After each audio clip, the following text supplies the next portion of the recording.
Images download करने हैं, low quality हो रहे हैं, मसला है। लेकिन इस मसले का परमानेंट हल ये निकालते हैं, unsplash.com। ये एक वेबसाइट है, आप unsplash.com पर आ जाएं और unsplash.com पर आपको हर तरह के हाई क्वालिटी इमेजेस मिल जाएंगे। फॉर एग्जांपल मैं सर्च करता हूँ, सर्च नहीं करता, यहाँ पर आपको ऑलरेडी काफ़ी सारी चीज़ें ऑप्शन में मिली हुई हैं। स्ट्रीट फोटोग्राफी सेलेक्ट करते हैं, ठीक है, और भी बहुत सारे ऑप्शंस यहाँ पर मौजूद हैं, या आप सर्च भी कर सकती हैं। जो आपने सर्च करना है वो सर्च करें। अब यहाँ से डाउनलोड करने का तरीका क्या है, आप किसी भी इमेज को, ये वाला बटन जो है एरो वाला, इस पर प्रेस करें, ये डाउनलोड हो जाएगा। या फिर आपने इमेज को ओपन किया, यहाँ से देखें मुख्तलिफ क्वालिटीज़ हैं, स्मॉल, मीडियम, लार्ज या ओरिजिनल। ओरिजिनल सेलेक्ट किया और ये ओरिजिनल क्वालिटी में डाउनलोड हो गया। अगर आप इसे फ्री डाउनलोड पर क्लिक करेंगी फिर भी ये ओरिजिनल क्वालिटी में डाउनलोड होगा, और अगर आपने यहाँ से डाउनलोड किया तो फिर भी ये अपनी ओरिजिनल क्वालिटी में डाउनलोड होगा। ये हाई क्वालिटी इमेजेस हैं। अगर मैं इसकी साइज़ आपको दिखाऊं, ये देखें, इतना हाई क्वालिटी इमेज है। तो गूगल के झंझट को छोड़ें और अनस्प्लैश को यूज़ करें। वापस चलते हैं उसी टॉपिक की तरफ जिस पर मैं बात कर रहा था कि कभी कभी कुछ चीज़ें हमारी ट्राइड एंड टेस्टेड होती हैं, लेकिन फिर भी वो समटाइम्स काम नहीं करती। जिस तरह से कल मैंने आपको दिखाया, रिमूव टूल में एक ऑप्शन था फाइंड डिस्ट्रक्शंस का, जो उस वक्त काम नहीं कर रहा था। अब देखें, हम इसकी डिस्ट्रक्शंस को फाइंड करते हैं और रिमूव करते हैं। यहाँ पर फाइंड डिस्ट्रक्शन का ऑप्शन आ गया, दो ऑप्शन मिले हुए हैं, वायर एंड केबल्स और दूसरा पीपल, ठीक है।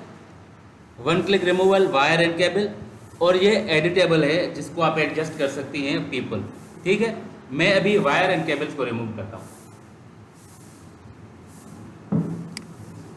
जैसे ही मैंने वायर्स एंड केबल्स को सिलेक्ट किया, अभी आप एक बहुत सारा कचरा देख रहे हैं, कितनी सारी वायर्स लटक रही हैं सामने से।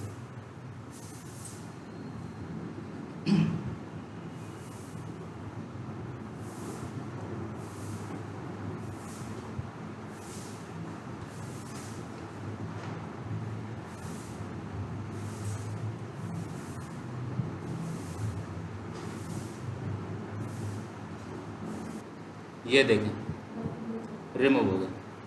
अब ये कुछ इस तरह से था, ऑटोमेटिकली ये सारी केबल्स को रिमूव करके बिल्कुल साफ हो गया। अगर मैं मैन्युअली करने बैठता तो शायद इतनी सफाई भी ना आती और बहुत सारा टाइम भी लगता, लेकिन अभी थोड़ी बहुत चीज़ें मौजूद हैं, वो हम मैन्युअली फिक्स कर सकते हैं, ठीक है। वरना हमारा 90% काम, 95% काम हो गया है और बिल्कुल आसानी से सफाई के साथ हो गया। छोटी छोटी केबल्स सब कुछ रिमूव हो गया। एक तो ये वायर्स एंड केबल्स का ऑप्शन हो गया। अब दूसरे की बात करते हैं, रिमूव पीपल्स।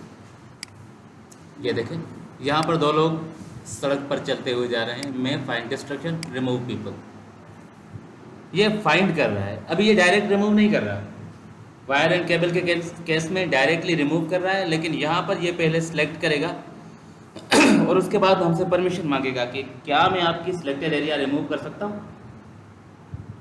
फिर हम डिसीजन लेंगे कि हाँ कि नहीं।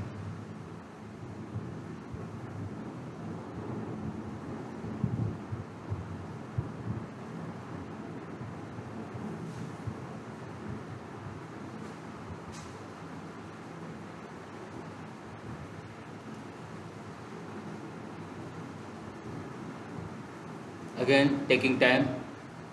अच्छा, ये सिलेक्ट हो गया, सिलेक्ट हो गया। अगर आपको इसमें कुछ चीज़ें फर्दर ऐड करनी हो तो आप इस ब्रश की मदद से उसमें ऐड कर सकती हैं, लेकिन अभी ये सिलेक्शन ठीक हो गई है। इसने इस कैरेक्टर के आसपास में थोड़ी सी चीज़ें एक्स्ट्रा इसलिए सिलेक्ट की हुई हैं क्योंकि अगर ये प्रॉपरली सिर्फ इसको रिमूव करेगा तो थोड़े से निशान बाकी बच जाएंगे, जो कि बाकी बचने नहीं चाहिए, ठीक है। तो ये प्रॉपरली रिमूव करने के लिए इनको थोड़ा सा एक्स्ट्रा भी सिलेक्ट करेगा। अब जैसे ही मैं यहाँ से इसे ओके करूँगा, यानी कि अप्लाई द करंट स्ट्रोक, तो ये रिमूव हो जाएंगे, removing areas. We have encountered your request could not proceed at this time, please try again later. Let's try again letter.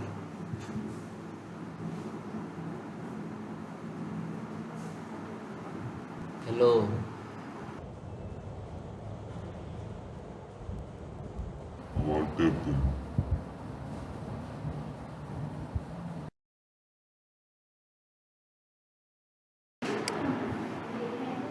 remove tool, find distraction, people.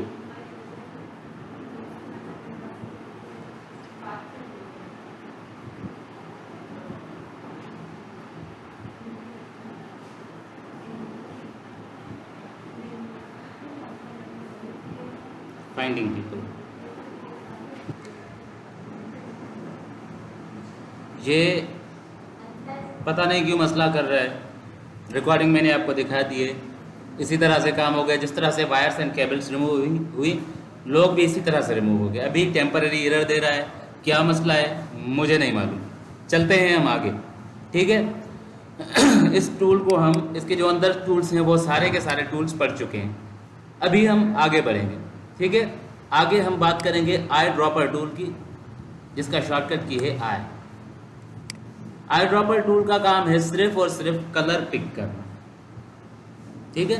क्या काम है? Colour pick करना। For example मैं यहाँ पर कुछ ब्रश से paint करना चाहता हूँ, ये रहा ब्रश टूल, ठीक है।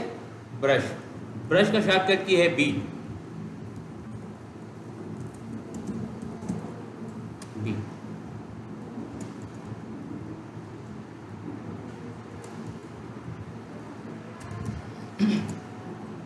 मैंने यहाँ पर इस कलर से कुछ लिखना है या पेंट करना है ब्रश के साथ, तो ये कलर मैं अपने फोरग्राउंड कलर में कैसे लूँ? यहाँ से अगर मैं ये कलर ढूंढने की, तलाश करने की कोशिश कर रहा हूँ, तो एक तो टाइम लगेगा, और दूसरा ये बात है कि ये परफेक्ट नहीं मिलेगा। 99.8% चांसेस है कि आप बना ही ना सकें सेम। तो आसान ये है कि आप आई ड्रॉपर टूल लें, और जो कलर चाहिए पर्टिकुलरली उस पॉइंट पर जाकर आप सिर्फ क्लिक करें, वो कलर आपके फोरग्राउंड में आ जाएगा, ठीक है। अब अगर आपने कुछ भी पेंट करना है ब्रश से, ये एग्जैक्टली उसी कलर में होगा जो आपने कलर सेलेक्ट किया, ठीक है। तो आई ड्रॉपर टूल का इससे ज़्यादा कोई ख़ास काम है नहीं। इसका काम सिर्फ यही है कि किसी भी जगह से कलर पिक करना होता है। फॉर एग्जांपल यहाँ से कलर ले रहा हूँ मैं, अब देखें वही कलर आ गया। अब ब्रश से जो मैं पेंट करूँगा वो इसी से होगा। वापस चलते हैं ब्रश टूल पर। जिस तरह से मैंने आपको हीलिंग ब्रश की साइज़ को कम और ज़्यादा करने का बताया था, उसी तरह से आप ब्रश टूल की भी साइज़ कम और ज़्यादा कर सकती हैं। उसके अलावा राइट क्लिक करेंगे, ये आपके पास कुछ ऑप्शंस आ जाएंगे, जिसमें एक तो ये इसकी हार्डनेस है। फॉर एग्जांपल हार्डनेस 100 है, तो अब ये बिल्कुल हार्ड और हार्श ब्रश होगा। लेकिन इसकी हार्डनेस जैसे जैसे मैं कम करूँगा, इसके कॉर्नर और एजेस सॉफ्ट होते जाएंगे, ठीक है। ये देखें बिल्कुल सॉफ्ट हो गया, तो ये इसकी हार्डनेस कहलाती है। और उसके अलावा अभी मेरा जो ब्रश है वो राउंड शेप में है, यानी कि गोल है। अगर आपने इसकी राउंडनेस को कंट्रोल करना है, तो आप यहाँ से इसकी राउंडनेस को चेंज कर सकती हैं, ठीक है। अब ये इसकी डायरेक्शन है।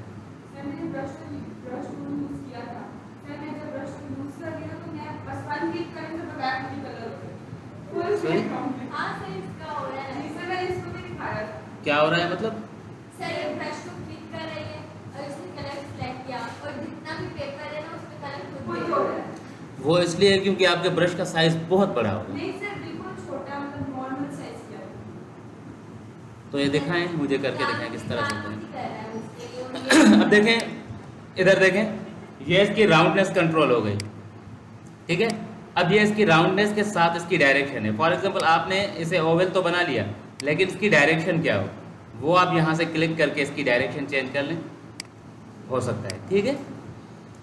उसके अलावा यहाँ पर कुछ कस्टम शेप्स मौजूद हैं, वेट ब्रशेस मौजूद हैं, जिसको हम बिल्कुल डिटेल में बात करेंगे लेकिन उसके लिए हमें बहुत टाइम चाहिए होगा, वो हम कुछ लेक्चर्स आगे चल के बात करेंगे, क्योंकि ब्रश टूल एक ऐसा टूल है जिसके लिए हमें घंटों चाहिए होते हैं बात करने के लिए। अभी हम चलेंगे ब्रश टूल के बाद इरेजर टूल की तरफ। इरेजर टूल का शॉर्टकट की है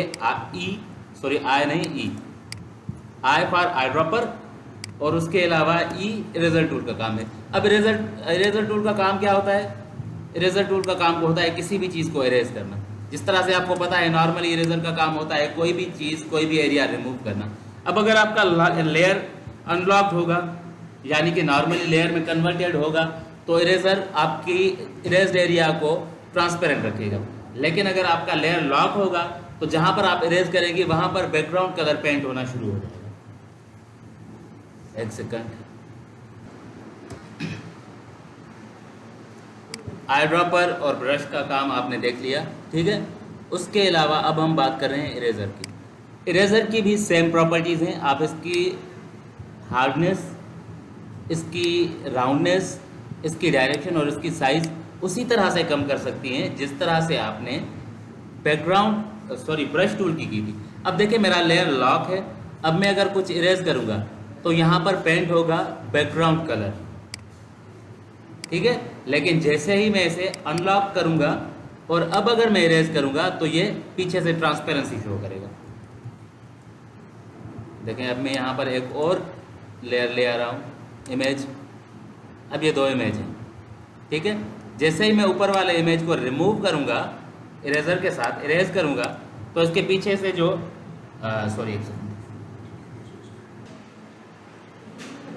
क्या बात हो रही थी हमारी? इरेजर टूल की, ठीक है। अब देखें इरेजर टूल की साइज़ भी उसी तरह से कम कर रहा हूँ मैं और बढ़ा रहा हूँ जिस तरह से आप किसी भी ब्रश या उस तरह के टूल की साइज़ रीसेट कर रहे हैं, ठीक है। इसे आप रिसाइज करके दोनों की साइज़ मैच कर लें पहले। अब मैं एक चीज़ को इरेज कर रहा हूँ, ऊपर वाले इमेज को इरेज कर रहा हूँ। याद रहे इरेज वो होगा जो यहाँ से लेयर सिलेक्टेड होगा। ज़रूरी नहीं है कि आपने ऊपर वाला इमेज सेलेक्ट करना है, इरेज करना है, और आपका सिलेक्टेड नीचे वाला है तो आपको रिजल्ट शो हो। रिजल्ट शो नहीं हो रही लेकिन वो चीज़ रिमूव हो रही है, ठीक है। लेयर सिलेक्टेड है, आपको रिजल्ट नज़र नहीं आ रहा लेकिन वो काम हो रहा है, ठीक है। अभी मैं इस ऊपर वाले लेयर को सिलेक्ट करके रिमूव कर रहा हूँ, ये देखें ये चीज़ें मिक्स हो रही हैं, ठीक हो गया। अब जितना आपका इरेजर सॉफ्ट होगा उतना ये आपस में फेडेड नज़र आएंगे। देखिए फॉर एग्जांपल इसकी मैं 0 कर रहा हूँ हार्डनेस, अब इसको रिमूव कर रहा हूँ, ठीक है। ये दोनों आपस में मिक्स हो रहे हैं। लेकिन अगर मेरा इरेजर हार्ड होता तो ये एक क्लियर कट लाइन बनाता, देखें इस तरह से, जो आपस में फेड नहीं हो रही, स्मूथ नहीं हो रही। तो मोस्टली हम जो इरेजर यूज़ कर रहे होते हैं दो मल्टीपल चीज़ों को, दो से ज़्यादा चीज़ों को मिक्स करने के लिए कर रहे होते हैं, तो हमें सॉफ्ट रखना होता है जिस तरह से ये दोनों आपस में मिक्स हो जाए, ठीक हो गया।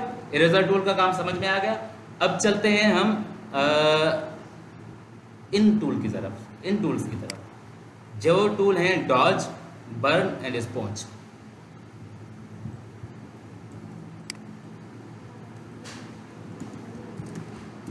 डॉज, बर्न एंड स्पॉन्ज, इनका शॉर्टकट की है ओ।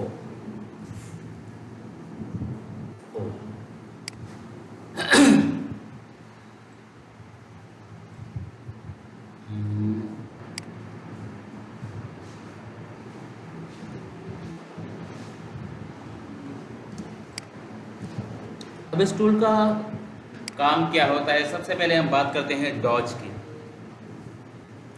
डॉज का काम पहले एक बात क्लियर कर लूँ, ये नज़र भी उसी तरह से आते हैं जिस तरह से ब्रश नज़र आता है, कंट्रोल भी उसी तरह से होते हैं जिस तरह से ब्रश टूल कंट्रोल होता है, ठीक है। अब इनके काम डिफरेंट है। इनका काम, डॉज टूल का काम क्या होता है? डॉज टूल का काम होता है किसी भी एरिया को ब्राइट करना। देखें मैं जहाँ पर इसको घुमा रहा हूँ वो एरिया ब्राइट हो रही है, फर्क नज़र आ रहा है? Yes sir. ठीक है। अगर किसी चीज़ को आपने ब्राइट करना है तो आपने डॉज टूल यूज़ करना है।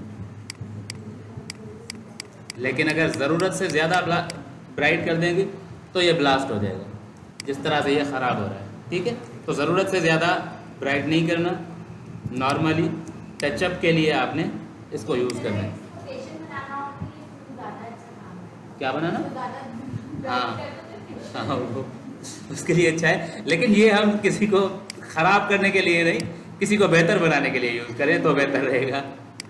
ठीक है, अब देखें ये थोड़े से जो शेड्स हैं ये रिमूव हो रहे हैं। अब किसी भी फ़ोटो एडजस्टमेंट के 3 पॉइंट्स होते हैं। ठीक है, मिड टोन्स, शेडोज़, हाईलाइट्स। ये ज़्यादा इफेक्टिव किस एरिया पर चाहिए आपको? Shadows means darker areas of the image, mid tones means overall medium tones, highlights means जो ब्राइटर एरियाज हैं।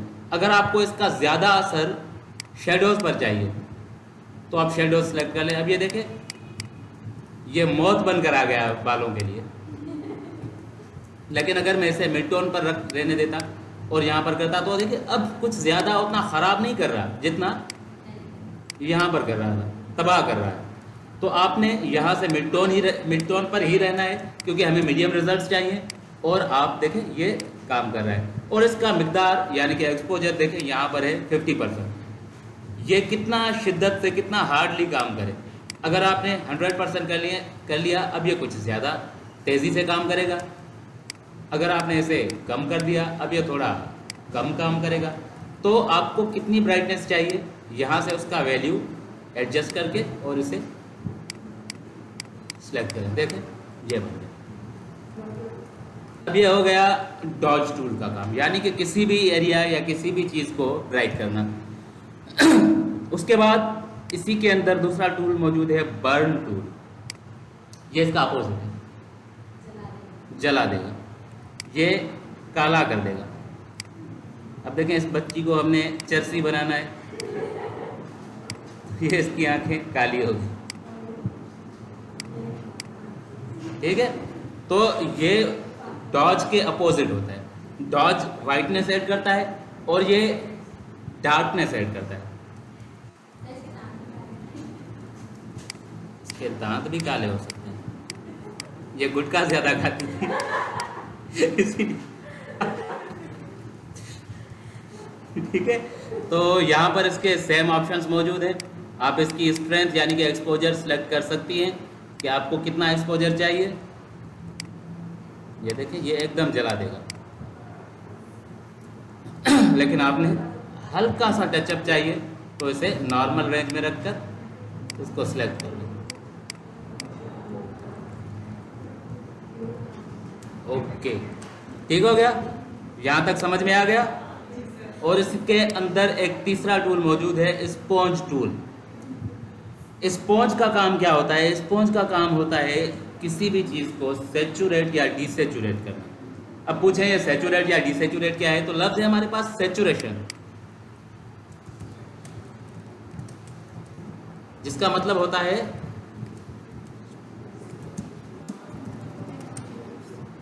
अभी स्पेलिंग के थोड़े मिस्टेक्स हो सकती हैं मेरे साथ, मुझे बड़ा मसला होता है ऐसे में लिख कर मैं ख़राब हो गया हूँ। स्पेलिंग की अगर गलती हो तो या करेक्ट कर दिया करें या माफ़ कर दिया करें। ठीक है, चले कोई बात नहीं। Saturation means strength of colours. अब यहाँ पर इसका मोड क्या है? स्पॉन्ज टूल का मोड है टू डिसेचुरेट, यानी कि किसी भी चीज़ को डिसेचुरेट करना, यानी कि कलर्स की स्ट्रेंथ को कम करना। अगर सेचुरेट की बात करेंगे तो ये कलर्स की स्ट्रेंथ को बढ़ाएगा। अब देखें ये कलर्स किस तरह से स्ट्रॉन्ग और वाइब्रेंट हो रहे हैं। ठीक है, अब ये अगर मैं इसके अपोजिट में डिसेचुरेट लूँगा तो ये कलर्स को ख़त्म करेगा और हमारे इमेज को, जिसे हम टिपिकली ब्लैक एंड वाइट बोलते हैं, ग्राफिक्स की ज़बान में उसे ग्रे स्केल बोलते हैं, ये कलर्स को ख़त्म करके इस तरह के रिजल्ट देने लगेगा। ठीक है, लेकिन अगर अब आप डिसेचुरेटेड इमेज को सेचुरेट करने की कोशिश करें तो ऐसा नहीं कि इसके कलर वापस आ जाएंगे, ऐसा नहीं होगा, क्योंकि एक बार कलर ख़त्म हो गए। अब अगर मैं इसे रिस्टोर करने की कोशिश करूंगा तो ये अजीब किस्म की एक नॉइस ला कर देगा जो कि मेरे किसी काम की नहीं है। अगर सिंपली भी आप इमेज को ज़्यादा सैचुरेट करें तो ये ख़राब होने लगता है, ये कलर्स को तबाह कर देता है। तो हल्के फुल्के टचअप के लिए ये बेहतरीन टूल है, सिलेक्टेड एरिया के लिए काम करता है ज़्यादातर। अब देखें यहाँ पर इसके आपने सिर्फ लिप्स को थोड़ा सा लिपस्टिक लगानी है, हो गया, फर्क नज़र आ गया, ठीक है। तो ये हल्के फुल्के टचअप के लिए बेहतरीन टूल्स है, लेकिन अगर ज़्यादा चाहिए तो उसके लिए ज़्यादा के लिए क्या करना है वो हम वक्त के साथ आगे चल कर सीखेंगे, ठीक। सॉरी, हाँ वो है वो भी आज ही पढ़ा दो, चलें ठीक है, वो भी आज करते हैं। आज वाकई क्लास लंबी हो जाएगी फिर। उसके अलावा हमारे पास 3 और टूल हैं जो बेचारे शॉर्टकट से महरूम हैं, इनका कोई भी शॉर्टकट की नहीं है। एक ज़माने में हुआ करता था R, लेकिन आजकल इनका कोई शॉर्टकट की नहीं है, ये बगैर शॉर्टकट की के सर्वाइव करते हैं। 3 टूल्स हैं, ब्लर, शार्पन एंड स्मज, ठीक है। सबसे पहले बात करते हैं ब्लर की। ब्लर का आपको पता है ब्लर क्या होता है?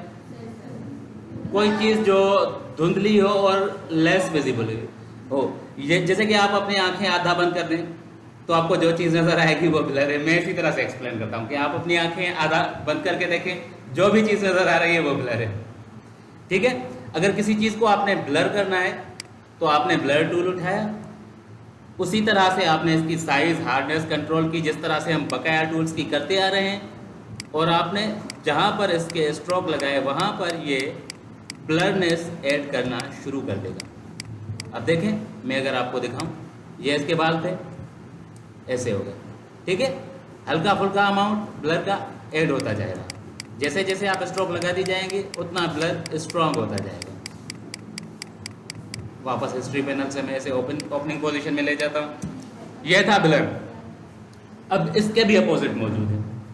ब्लर के अपोजिट क्या होना चाहिए? शार्पन। जो चीज़ ब्लर है उसको शार्प या स्ट्रॉन्ग करने का काम करता है। अब ये आपको परफेक्ट रिजल्ट नहीं देगा, लेकिन हाँ थोड़ा सा चीज़ों को स्ट्रॉन्ग करके देगा। लेकिन अगर आपने ज़्यादा कोशिश की तो ये तबाह कर देगा। तो ये टूल्स शॉर्टकट से महरूम इसलिए हो चुके हैं क्योंकि ये टूल्स ज़्यादातर इस्तेमाल नहीं होते। मौजूद हैं, अगर किसी को ज़रूरत पड़े इस्तेमाल कर ले, लेकिन इनकी ज़्यादातर ज़रूरत हमें पड़ती नहीं है क्योंकि इनके बेहतर अल्टरनेटिव्स हमारे पास मौजूद हैं। जिस तरह से मैंने आपको बताया था कि सिलेक्शन टूल्स, मार्क की हो, लेसो हो या कुछ भी, उनके बेहतर अल्टरनेटिव्स हमारे पास मौजूद हैं, और आपने देखा कि हमारे पास बेहतर अल्टरनेटिव मौजूद हैं। चलें अभी बात करते हैं last but not the least, smudge tool. जिस तरह से आपने बात की स्मज, ये उसी चीज़ की एक कड़ी है। अब इसका काम क्या होता है? इसका काम होता है किसी भी चीज़ को लिक्विफाई करना, ठीक है। लिक्विड यानी कि पानी। फॉर एग्जांपल मैं यहाँ पर थोड़ा सा पानी गिरा दूँ,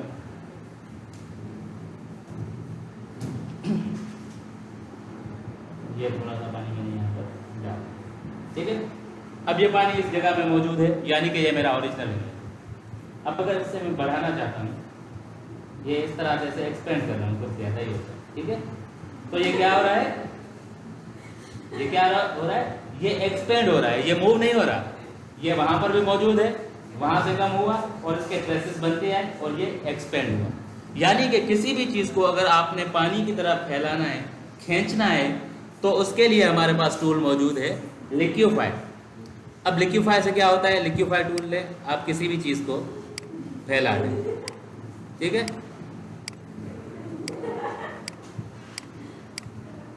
ठीक हो गया।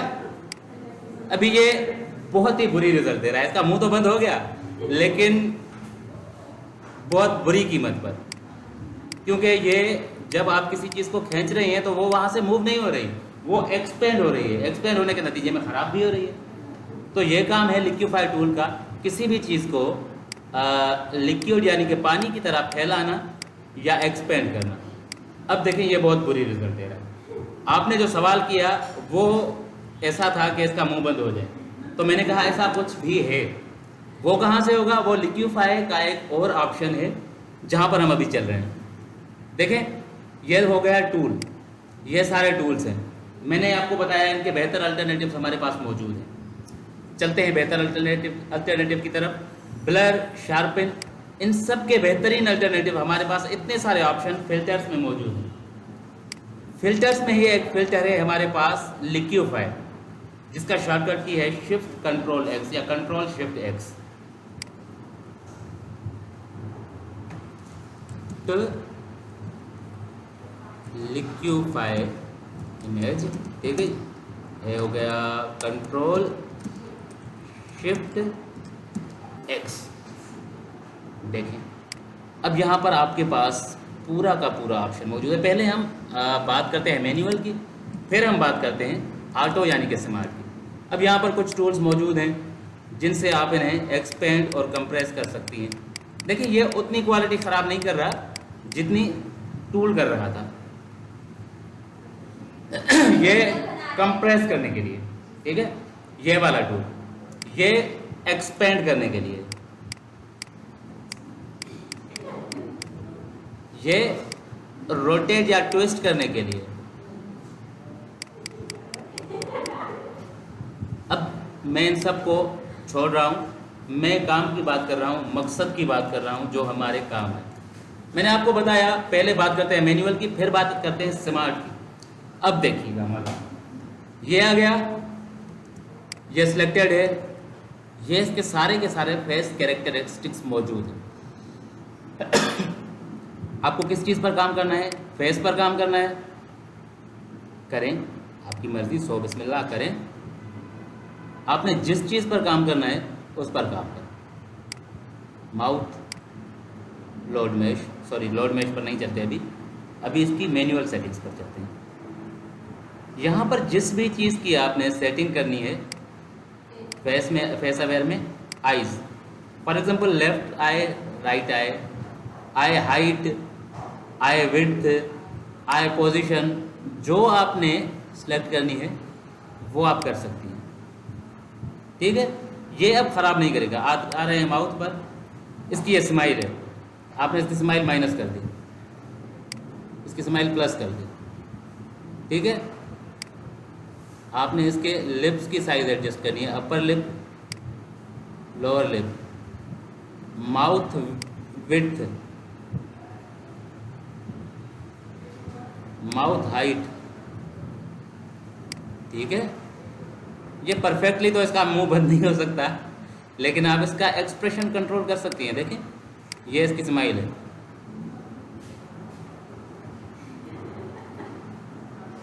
ये इसका नोज है,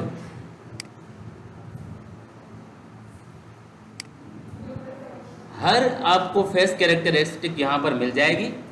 आप उस चीज़ को मैन्युअली यूज़ कर सकते हैं। फेस शेप, अब देखिए इसकी फोरहेड कितनी बड़ी होनी चाहिए,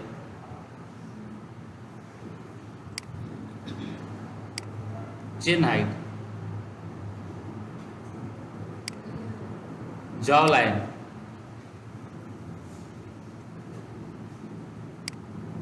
फेस विड्थ। अब जो टूल ख़राब कर रहा था चीज़ें, ये वो ख़राब नहीं कर रहा, ये बहुत इज़्ज़त और एहतराम के साथ जो कर रहा है। इसीलिए मैंने आपको बताया था कि काफ़ी सारे हमारे पास अल्टरनेटिव्स मौजूद होते हैं जिसको हम यूज़ कर सकते हैं। अब देखिए ये आइज़ हैं, आइज़ डिस्टेंस, आंखों का आपस में कितना डिस्टेंस है, आइज़ पोजीशन यानी कि टिल्ट, आइज़ विड्थ, हाइट, हर चीज़ आपके अंडर कंट्रोल है, ठीक है। आपने अगर मल्टीपल इमेजेस, एक इमेज में मल्टीपल फेसेस हों तो यहाँ पर आपको फेस 1, फेस 2, फेस 3 के हिसाब से मिल जाएगा। आपने जो फेस सेलेक्ट किया उसकी यहाँ पर आपको सेटिंग मिलेगी और आप उसे एडजस्ट कर सकती हैं। अगर नहीं तो एक है तो यहाँ पर एक ही आएगा। अब जैसे ये सेटिंग्स मैंने अप्लाई कर दी तो ये मासूम बच्ची ओरिजिनल है और ये जो हमने उसके साथ हशर किया है ये वो। जैसे ही मैं इसको ओके करूँगा ये इस पर अप्लाई होगा, ठीक है। आज के लिए इतना काफ़ी है, हम कल डिस्कस करेंगे फर्दर चीज़ों को, और कल मैं आपके लिए होमवर्क भी प्लान करके लाऊंगा ताकि आप छुट्टियों में वो होमवर्क कर लें और कल क्लास भी इसी तरह से हैवी होनी है जिसमें बहुत सारी चीज़ें हम कवर